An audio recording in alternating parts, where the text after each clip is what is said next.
میں آپ سے پوچھنا چاہوں گی کہ داڑھی ہے وہ تو سکھ بھی رکھتے ہیں اور یہودی بھی رکھتے ہیں، تو اس سلسلے میں آپ کیا کہیں گے؟ فرض کریں کہ وہ اگر مسلمانوں کی کسی ریاست میں آئے ہوئے ہیں اور ہمارے پاس یہ لاء جاری ہے کہ بھئی جس کی داڑھی نہیں ہوگی اس کو ہم بند کر دیں اٹھا کے، اس کو سزا دی جائے، تو وہ تو اس چیز کا فائدہ بھی اٹھا سکتے ہیں؟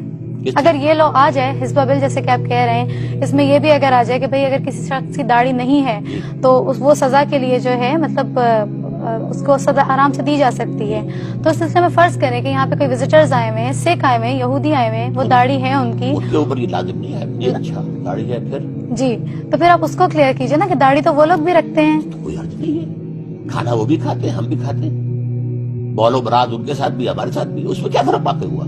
سوال تو یہ ہے کہ ایک مسلمان کے لیے وہ چیز لازم ہوگی۔ شیو کر رہا ہے جو شخص وہ بھی کسی کی اطاعت کر رہا ہے، کسی کی پیروی کر رہا ہے، وہ ویسٹ کے کلچر کی پیروی کر رہا ہے، اور ٹائی اگر پہن رہا ہے اس سے آگے مت جائیے، ایک مسئلے کے اوپر رہیے تو بار بار جو ہے ادھر ادھر سے اس سے فائدہ نہیں ہوتا۔ ایک یہ ضرور ہے کہ روکا گیا ہے کہ بحیثیت مجموعی جی آپ کسی دوسری قوم کا متشابہ نہ ہو جائے، ٹھیک، تو تشبہ جو ہے وہ اس جی میں طریقے یہی سے پوچھنا چاہ رہی ہاں، تھی تو اس میں یہ ہے کہ آپ ایسا لباس پہن کر ان کے داڑھی بھی نہ ہو، شیو ہو، اور یہ جائیں لندن میں، کون بتائے گا کہ یہ مسلمان ہے کہ ہندو ہے، یہ پارسی ہے، یہ کون ہے؟ وہی نہیں بتا سکتا۔ Your identity is last.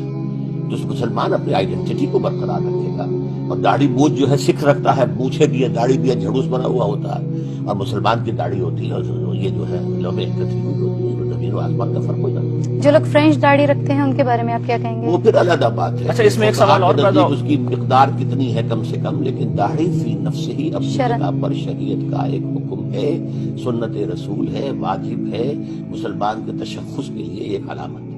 آپ کے نزدیک داڑھی رکھوائی جا سکتی ہے کہ گورنمنٹ یہ کبھی دیکھیے جی، واضح طور پر میں نے اپنا نقطہ نظر بیان کر دیا ہے کہ دین کے جتنے احکام ہیں ان سب کی پابندی ہم اللہ اور رسول کی اطاعت میں کرتے ہیں، اس کی تلقین کی جا سکتی ہے، ان کی ترغیب دی جا سکتی ہے، یہ ایک الگ بحث ہے کون سا حکم دین میں کیا حیثیت رکھتا ہے، لیکن نماز اور زکوٰۃ کے علاوہ ریاست کو اس میں مداخلت کا حق نہیں ہے۔ یہ اصل میں بنیادی حقوق کا مسئلہ ہے، قرآن مجید نے اس کو واضح کر دیا ہے۔ میں تو آپ تو ان واجبات اور سنن مؤکدہ کی بات کر رہے ہیں، میں حج کی بات کر رہا ہوں، میں جہاد کی بات کر رہا ہوں۔ بعض حالات میں جہاد ہر مسلمان پر فرض ہو جاتا ہے، اس میں وہ اللہ کے سامنے جواب دہ ہے، لیکن ریاست کارروائی نہیں کر سکتی۔ ریاست کے حدود اللہ تعالیٰ نے معین کر دی ہیں، اور اس وجہ سے نہ وہ داڑھی رکھوا سکتی ہے زبردستی، نہ عورتوں کو پردہ کرا سکتی ہے زبردستی۔ یہ چیزیں اگر ریاست کا نقطہ نظر یہ ہے کہ اس کی لوگوں کو تلقین کرنی چاہیے، تو اس کے پاس جمعہ کا ممبر موجود ہے، وہ تلقین کرے، اس کے دلائل دے، لوگوں کو اس کا قائل کرے، اس کا حق ہے۔ میں اس کو مانتا ہوں کہ اس کو قانون سازی کا حق ہے، لیکن قانون سازی کے حدود تو میں نے پہلے بتا دیا کہ اللہ اور رسول کے احکام ہے، تو میرے نزدیک اللہ اور رسول نے یہ پابندی لگا دی ہے کہ اس دائرے کے بعد فخلوا سبیلہم، ان کا راستہ چھوڑ دیں۔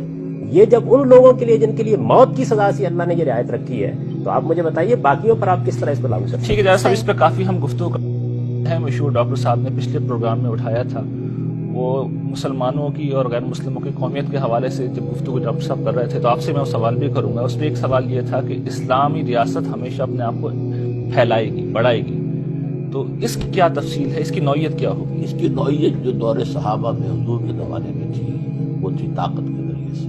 ٹھیک ہے، یہ حکم دے دیا گیا جنگ کا، قاتلوا الذین من الکفار الذین یلونکم من الکفار، جو تمہارے قریب قریب کفار ملتے ہیں، سب قتال کرو۔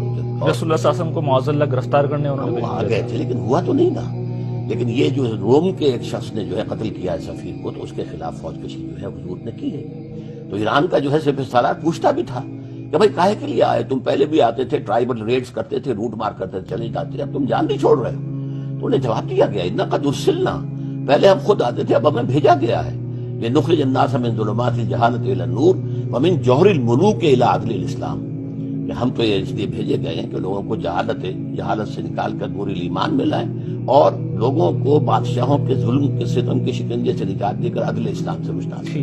تو یہ جو تھی بائی فورس خلافت راشدہ، اس میں کیا تھا کہ بائی فورس کسی کو مسلمان بننے کا نہیں کہا جائے گا۔ اچھا، کوئی مجوسی رہنا چاہتا ہے، یہ اسی میں اصل میں وہ آیت میں کوٹ کرنا چاہتا تھا جی فرمائیے کہ قاتل الذین لا یؤمنون باللہ ولا بالیوم الآخر ولا یحرمون ما حرم اللہ ورسولہ ولا یدینون دین الحق من الذین اوتوا الکتاب حتی یؤتوا الجزیۃ عن ید وهم صاغرون۔ سورۃ توبہ کی آیت، سورۃ توبہ کی آیت کہ ان سے ساتھ جنگ رہے گی اہل کتاب کے ساتھ، ٹھیک، جب تک کہ وہ چھوٹے ہو کر جھک کر اپنے ہاتھ سے جزیہ اپنے یہ تو ایک اصولی بات ہے. اب آج کے دور میں ہم نہیں، اب آج کے دور سے پہلے اسی کی بات سمجھ لیجیے کہ اس وقت تو یہ کہ طاقت کے ذریعے سے اسلام کو پھیلایا گیا، لیکن انفرادی سطح پر نہیں، اجتماعی طور پر گورنمنٹ کہ کے نظام اسلام کا ہوگا، اس کے نیچے تم رہو، ہندو رہو، مجوسی رہو، عیسائی رہو، وہ تمہارا پرسنل لا رہے. ٹھیک ہے.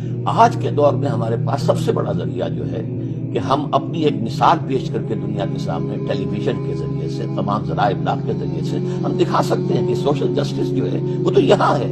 اور دیکھو، come and see with your own eyes کہ جو ایک نظم اجتماعی ہے جس کو قرآن مجید کہتا ہے. ڈاکٹر جاوید صاحب نے اس کا حوالہ نہیں دیا اس آیت کا، اہم ترین ہے بات، یہ بار بار کہہ رہے ہیں عدل انصافی کی، عدل اجتماعی کی، لیکن جو بات کہی گئی ہے سورہ حدید کی آیت نمبر 24 میں یا 25 میں، لقد ارسلنا رسلنا بالبینات وانزلنا معهم الکتاب والمیزان لیقوم الناس بالقسط.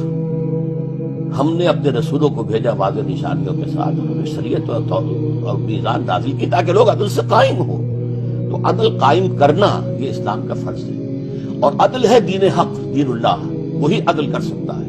عورت اپنے اعتبار سے سوچے گی، مرد اپنے اعتبار سے سوچے گا. آج کے دور میں ہم ایک اسلامی نظام آئیڈیل جب ماڈل کر لیں گے تو پھر جو ہے ہم اس کو پروموٹ کریں گے. اچھا، اگر فرض کر لیں لوگ نہیں مانتے، اگر کہیں وہ یہ ہمارے کہتے ہیں پاس کہ فورس ہوگی، اگر فورس استعمال کریں گے، حرام نہیں ہے. اچھا، لیکن یہ کہ عام طور پر اس کی ضرورت پیش نہیں آئے گی آج کے دور میں، اس لیے کہ دنیا گلوبل ولیج ہو چکی ہے.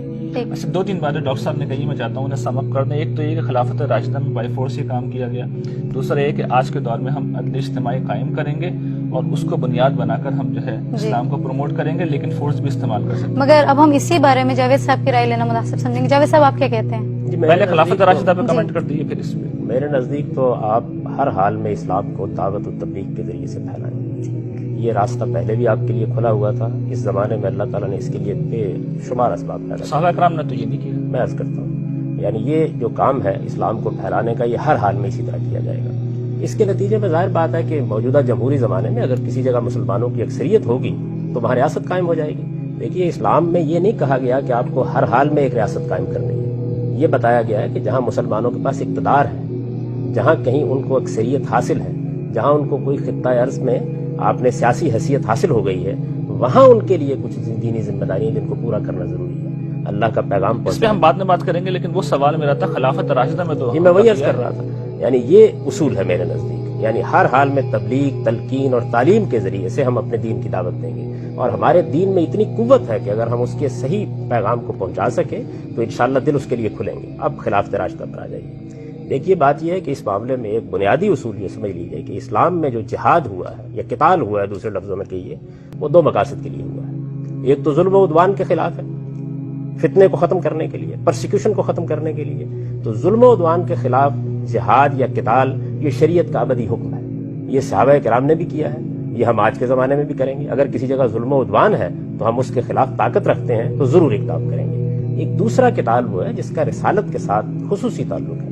وہ قتال یہ ہے کہ جب اللہ کا کوئی رسول کسی جگہ مبعوث ہوتا ہے تو اس کی طرف سے اتمام حجت کے بعد اس کے منکرین پر اللہ کا عذاب نازل کیا جاتا ہے. یہ عذاب عاد و سمود کے معاملے میں آسمان سے نازل ہوا، اور یہ عذاب بنی اسماعیل کے معاملے میں اور نبی صلی اللہ علیہ وسلم کے مخاطب اہل کتاب کے معاملے میں تلواروں سے نازل ہوا. اللہ تعالیٰ نے اس کو خود بیان کیا کہ یعذبہم اللہ بایدیکم. تو در حقیقت یہ جو قتال ہے جس کی آیات ڈاکٹر صاحب نے بھی آپ کے سامنے رکھی ہیں، یہ قتال نبی صلی اللہ علیہ وسلم اور آپ کے صحابہ کے ساتھ خاص ہے. ان کے ساتھ اس کا خاتمہ ہو گیا. اس کے بعد دنیا میں کسی کو اس کا حق نہیں. اب صرف ظلم و عدوان کی بنیاد پر قتال ہو سکتا ہے. نہ اب جہاد یا قتال کی بنیاد مذہب ہے، نہ اسلام کی اشاعت ہے، نہ تسخیر ممالک ہے. اس کی بنیاد اب یہ ختم ہو گئی ہے. تاریخی حقیقت تو یہ کہ صحابہ کرام جزیرہ نما عرب سے نکلے اور انہوں نے جو ہے حملہ کیا ہے. یہ تو بالکل واضح حقیقت ہے. یہ عرب اور انہوں نے ہمیشہ 3 آپشنز رکھے ہیں. وہ کیا 3 آپشنز ہیں؟